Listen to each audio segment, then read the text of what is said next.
Hello, today is March 23rd. Uh, there are very minor changes on the map today. Basically, the Defense Department of Russia saying they are attacking these two places. They didn't even say any improvement.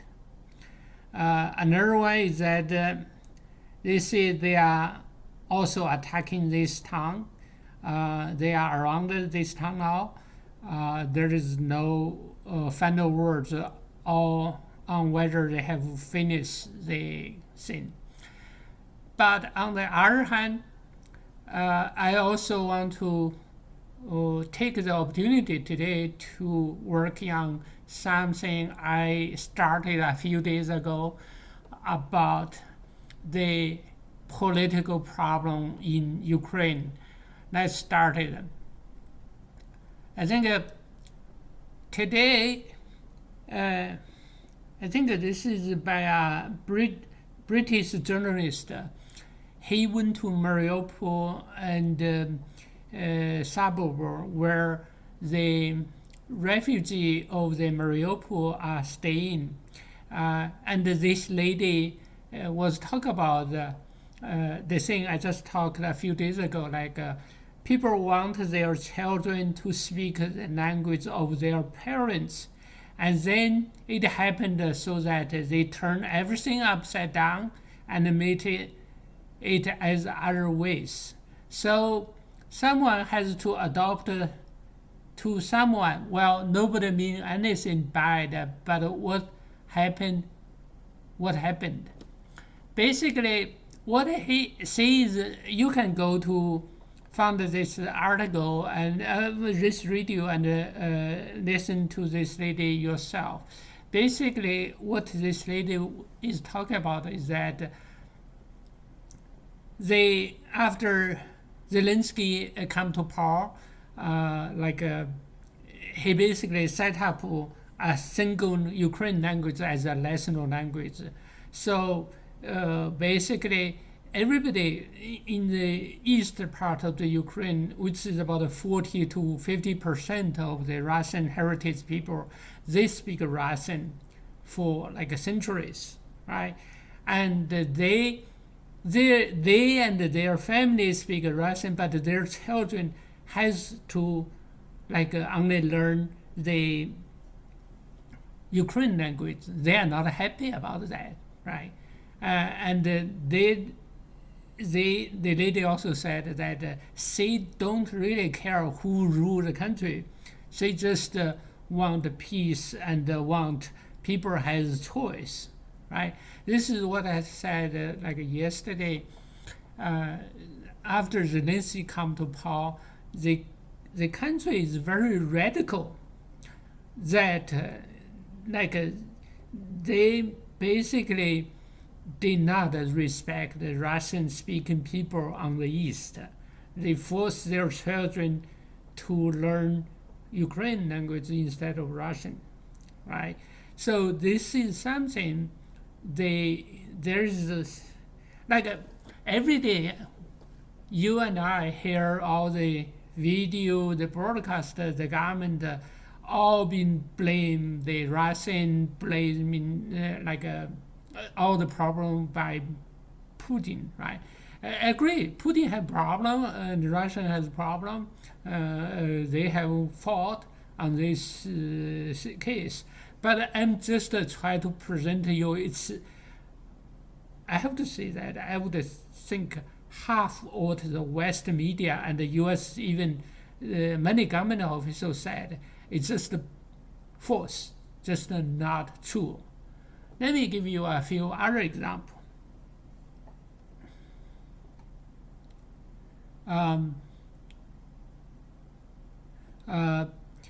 Some other example, let's see. For example, this French journalist was talking in Ukraine today, capital today in Kiev. He said all the train go to Lviv and other Ukraine city mostly okay except Kharkiv and some train to the east. It's perfectly fine and it's safe. And the thing about that, like another thing is that only like a few days ago, the mayor of the capital Kiev say there are about 220 people get killed. Among of them, like 60 are civilian. So think about it. Even if you throw a bomb into a big building, now like most likely the building will catch fire, right? Catch fire and burn everything. Even a single big bomb can kill 60 people in one building. You think about the wall with the Kiev is fighting so much, right? So I don't think the Russian don't really randomly trying to kill everybody, right? They have some limit constraint. And the thing about the Mariupol, right? Mariupol really is brutal. That is really something which Russians really fight very hard, and the both sides fight very hard, and then many buildings because there's soldiers fighting to each other through grenade and rocket to each other. The building is going to catch fire and burn everything, right? So that is something really brutal. But inside other place, I think the West media has been overly dishonest in many cases, especially like I was anyway. You didn't make your judgment. I'm not commenting, but I think the politicians trying to put more weapon into Ukraine. It's only make Ukraine suffer more because think about it. Yesterday I said like the U.S. is persuade the 5-year children, like Ukraine is a 5-year children. You fight a 30 years old bully like Putin, right? Putin is a bully. You continue like let's say this, the professor John Mayer, he's a professor at the University of Chicago. He basically say the same thing like what the government is saying, like Putin is the main cause. Putin is crazy and irrational. Putin is bent down, creating greater Russia. Putin barely mark of Hitler. Professor John Mayer said, all these are not true.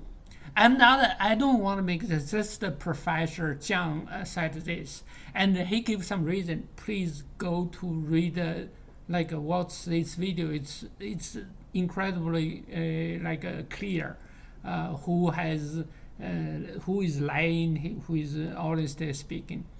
I mean, at least John was saying, before the NATO decide to announce that they welcome Ukraine and Georgia into NATO, nobody in the West has ever think about Putin is like a Hitler. It's only after they announce the NATO welcome Georgia and Ukraine, then I think what John was saying is that basically Putin don't like NATO very close to its border because NATO is very powerful. It has about 800 million citizens. It's about 5 times bigger than Russia, right?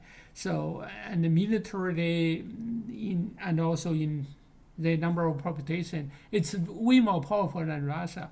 So Russia probably don't want NATO so close to its border. He would rather prefer some weaker country, smaller country, where those countries were not trying to fight Russia, right? Except Ukraine. Ukraine is the case. It's very radical. Let's talk about also Henry Kissinger talk about Russia and the Ukraine problem. The West must understand to Ukraine, to Russia, Ukraine is never just a foreign country. Ukraine history began in what was called Kiev Rus. The Russian religion spread from there. Ukraine has been part of Russia for centuries, and their history and intertwined before then. Some of these important battles are fought in Ukraine soil. And in Crimea, like even famed descendant as this guy and this guy, insist Ukraine was an integral part of Russian history, and indeed Russia. He also talked about the Russian-speaking Ukraine. The East speak mostly Russian. Any attempt for one wing of Ukraine to dominate the other, as has been the pattern, would lead eventually to civil war or breakup of the Ukraine. To treat Ukraine as part of East-West confrontation would scuttle for decades any perspective to bring Russia and the West into a cooperative international system. Basically, what this means is that the West, especially when you read this John Mayer's talk, he was saying the U.S. is spreading democracy it's like a one stone kill two birds, because spread democracy and usually democracy government is pro-West, right? So but this is something you need to consider whether Russia wants it or not, right? And it should U.S. don't want anybody put a missile in Cuba, right? U.S. getting crazy and threatening nuclear war when Soviet Union was trying to put some soldier and a missile in Cuba. The same thing go to Ukraine, right? If U.S. right now sending a bunch of so many missiles into Ukraine and even set up trying to make Ukraine a member of NATO alliance or being a friend, being partner to America, certainly the Russia is going to go crazy and threaten nuclear war, right? Similarly, to U.S. threatening nuclear war over Cuba, the Russia is threatening nuclear war on Ukraine. That's the same thing, right? So go and read the article by Henry Kissinger and the video by the professor. I think Western democracy, everybody like democracy, including myself, but Western democracy has been in decline in some aspect, last U.S. presidential election. There's lots of fraud.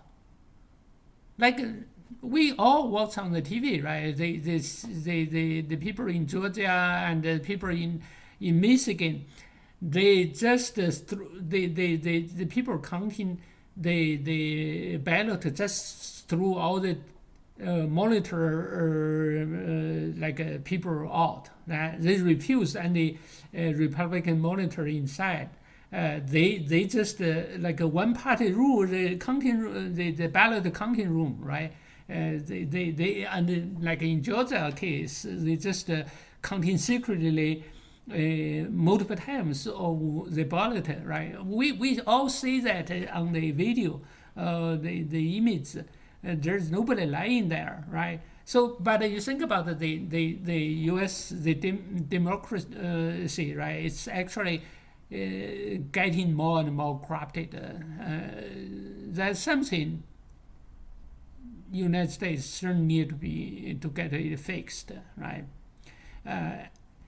Anyway, I'm not I just have my personal opinion. I feel Henry Kissinger and Professor John Mayer is much better than me in talk about this issue. Please go read the video and his article. All right, thanks for listening.